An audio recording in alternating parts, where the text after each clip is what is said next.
আজকের আমি বানিয়ে দেখাবো মনেক্কা বা কুটকুড়ি। ভিডিওর প্রথমে যা দেখছেন পুরো ভিডিওর ভিতরে এগুলোই দেখা যাবে। এটা খেতে অনেক সুস্বাদু হয়। এটাকে বাজারে কিনতেও পাওয়া যায়, আবার নিজেরা বানিয়েও খাওয়া যায়। আসসালামু আলাইকুম।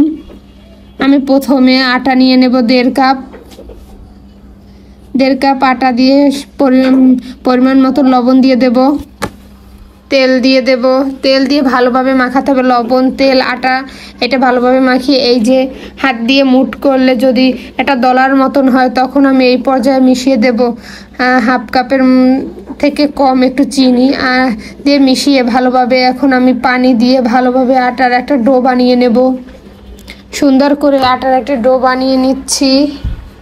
এই যে যত মাখাবেন অত চিনিটা এখন আমি একটা ভিজা কাপড় দিয়ে 10 মিনিট আমি রেস্টে রাখছিলাম। এখন আমি 3টা দলার মতন বানিয়ে নেব রুটি বানানোর জন্য।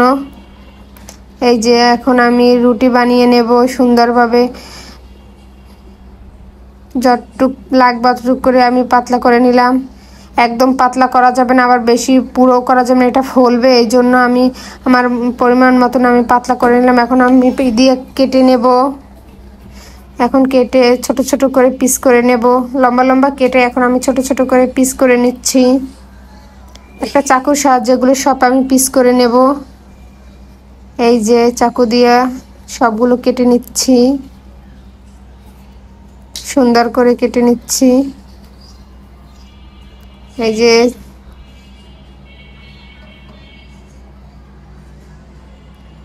এগুলো কাটতে একটু কষ্ট হয় কিন্তু খেতে অনেক। এই যে আমার সবগুলো কাটা হয়ে গেছে। আমি কতগুলো থালের ভিতরে নিয়েছি আর কতগুলো আমার এর ভিতরে। এখন আমি এগুলো ভেজে নেব। সবগুলো আমি ভেজে নেব। একটু একটু করে সব তেলের ভিতর দিয়ে দিলাম। এখন আমি একটা খুন্তির সাহায্যে ভালো করে নেড়ে চেড়ে নেব। এগুলো অনবরত নেড়ে চেড়ে নিতে হবে, আর না হলে এগুলো কিন্তু লেগে যাবে একটার সাথে একটা বা কালো হয়ে যাবে। আপনি যত ভালো করে নাড়তে পারবেন এটা কিন্তু তত করে। মাশাআল্লাহ, দেখুন কি সুন্দর একটা কালার এসছে। এই পর্যায়ে আমি উঠিয়ে নেব। এই যে আমার বাকিগুলো আমি দিয়ে দিচ্ছি। বাকিগুলো দিয়ে আবার ওই একই পদ্ধতিতে আমি ভালো করে ভেজে নেব। নাড়াচাড়া যত ভালো দেবেন তত ভালো হবে। এই যে মাশাআল্লাহ আমার ভাজা হয়ে গেছে, যে দেখুন। এখন আমি একটা খেয়ে দেখাবো আপনাদের কতটা সফট হয়েছে ভিতরে।